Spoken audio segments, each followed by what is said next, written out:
Hi there everyone.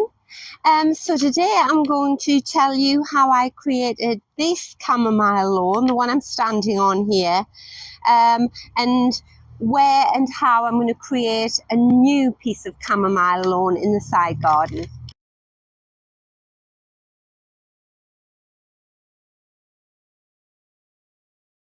So this little piece of lawn, I'm not really into very manicured lawns. You'll see in a minute I just have sort of a ribbon of grass that runs through the garden. And this was a tiny piece of lawn. It used to be substantially bigger about 10 years ago, before I started taking pieces off and making the borders wider. But it's full of, or it was full of moss and daisies and things like that. But as long as it was green and it looked pretty and I could mow it, I'm not bothered. And then 10 years ago, I went to a garden centre and they were selling plug plants of chamomile lawn. So that is, I'm casting my mind back, that is the size of the plug plant, one of these little modules. That's the size of plug plant that I bought. And I came home and just dug a little hole with my trowel and I put a piece there, one there, and one in here. And that was 10 years ago. And I would say it took about 2 years for the chamomile to sort of take over the grass and become a chamomile lawn. So I'll show you what it looks like. So here we go. You see we've got a bit of a tree stump there. And this is the kind of sort of daisy in that, still on the outskirts, but everything else is this. It is the chamomile mixed in with some other bits of weed there and that, but it's all chamomile. Absolutely gorgeous. And it seems to do the same thing with grass that rattle does. You know how when you're wanting to plant a wildflower meadow, you have to plant the rattle and that strangles the grass and takes over. So I've been absolutely delighted with my chamomile lawn. If there's one area in the garden that I really look forward to when I'm weeding, it's this area here, because when you put your kneeling pad down, or even when I'm just walking on it here, the smell is gorgeous. And when the grandchildren were babies, I used to bring them out on a blanket and just sit with them here. The smell is beautiful. So anyway, a couple of weeks ago, I was down in Yorkshire in Thirsk, and I went to the Thirsk Garden Centre and I was looking for some herbs. And in the herb section, I found these. So if we come up the garden here, you can see this is my sort of narrow patch of grass. It's not looking too bad considering how dry the weather's been. These are plants still waiting to go out. But this is the area where I'm going to create a new patch of chamomile lawn. So yes, in the herbs section, you can see it's got fresh herb written on it there. I found these, and this one actually says chamomile lawn, and that is the plant.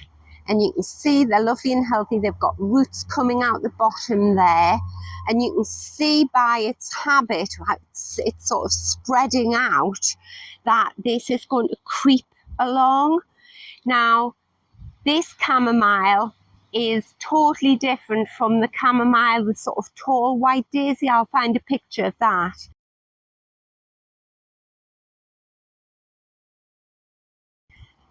So that chamomile, the chamomile with the little white daisy, is no good at all for a lawn because it grows quite tall and it doesn't grow dense enough. It's this non-flowering chamomile that you need. And these are in 9 centimetre pots, and you got 4 for £6.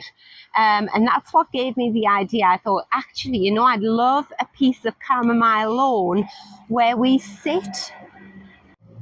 So you can see what I've done. I've just dug a hole where I know the chamomile's going to fit into there.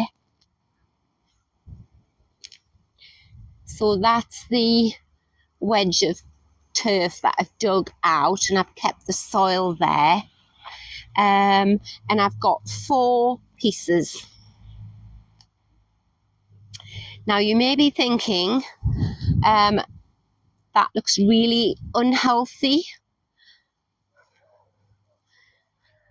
And that is because they didn't look like this when I bought them. They all look like that, more or less, nice and green. And then I went away for a few days thinking that they would be all right. And when I came back, they very obviously weren't. They all looked like that. Very dead, but I'm not at all alarmed by it. What I did was I just put them in this black tray, filled it with water and soaked them for a while. And can you see how it's all coming away again at the bottom? Because in my experience, what happens is you just mow them as you would grass. So I'm going to not cut off everything, because you can see there's green foliage in there. I'm just going to trim off the tops of this brown bit here and leave the new shoots. So that's the beauty of having a chamomile lawn. They take no specialist care. They're the easiest thing to maintain. In fact, they're easier than grass in my experience. You treat them just like any other part of your lawn. So you just run the mower over the top of it. It takes off, you know, maybe a centimetre or so. And then that's it. And in my experience, what's happened is that's just encouraged it to thicken up and branch out, and that's how you create your chamomile lawn. So with this one here, let me see what I'm doing here. So yeah, should have a smaller pair of scissors, shouldn't I? Really doesn't matter. I could just leave this brown on. I'll come back out once I've planted it and trim it down.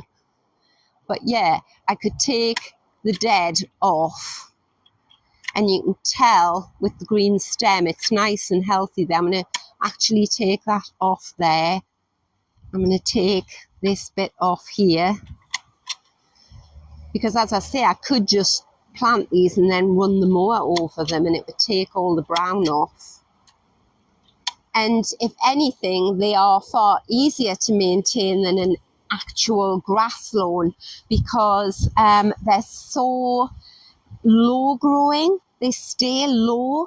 So whereas you might want to cut your grass, say, every fortnight, I tend to put the mower over my chamomile lawn at the front there, say once a month, just because I'm down that way with the lawnmower cutting this bit of grass anyway. So I think I may as well give it a mow, but actually it doesn't need cutting.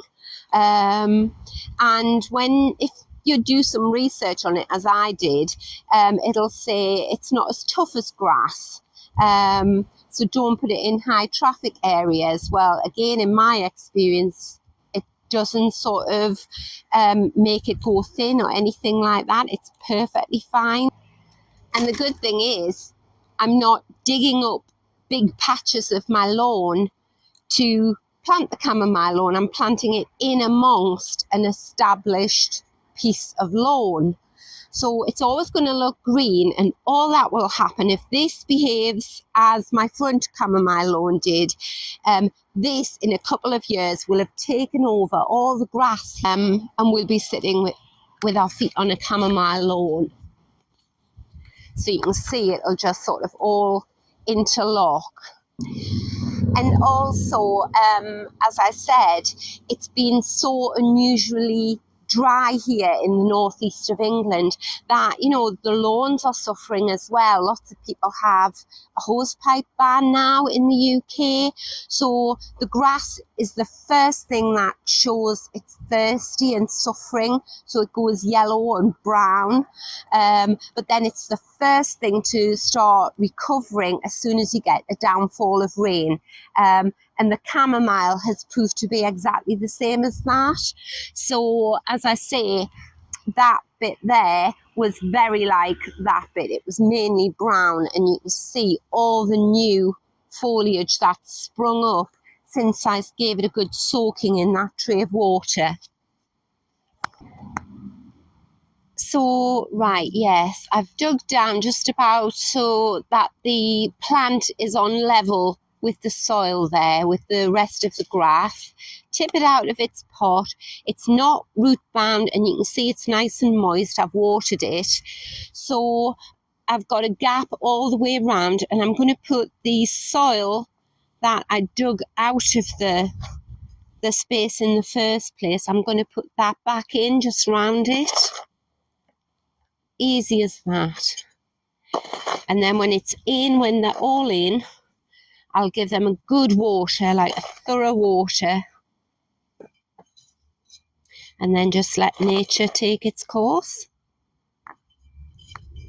It doesn't matter that the soil spills over the edge there. It'll just work its way down into the grass. One thing that I did do before I made this video was that I trimmed the lawn. I didn't scalp it because obviously it's been so hot and so dry. I didn't want to do that.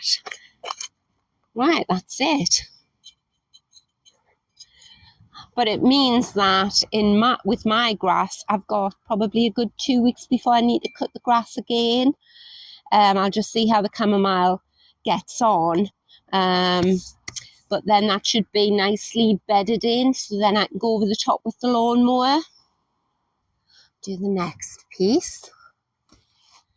And if I felt for any reason, you know, if I give it a little bit of a wiggle and I think, oh, that doesn't feel as though it's rooted yet, then I would just leave the chamomile, or maybe give it a little trim with the scissors. I mean, look at the roots and you can tell they just want to go straight down and get into the soil. So I'm going to put a bit loose soil in the bottom. Doesn't matter if any grass goes back in. That's it. Fill it up. But it's got, you know, we're August now. It's got a good few months before the winter weather sets in. So it's got plenty of time to establish a nice root ball. Make sure there's no air pockets around the outside of the roots, because that wouldn't do them any good at all. You could, if you wanted, put like some shopboard compost or something in, but the ecosystem's already developed in this garden soil from the lawn, so I may as well just use that. There we go.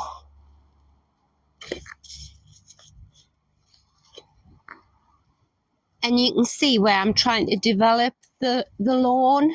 So if I put them in there, take these out the way. Put that one in there, and that one in there.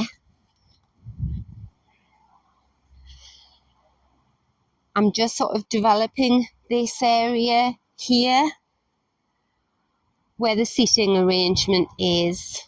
And then next year, hopefully, when this is all taken and I've got far more chamomile, then when we're sitting here having a cup of tea, your feet are on the chamomile and, you know, you've got that lovely smell. So there we go.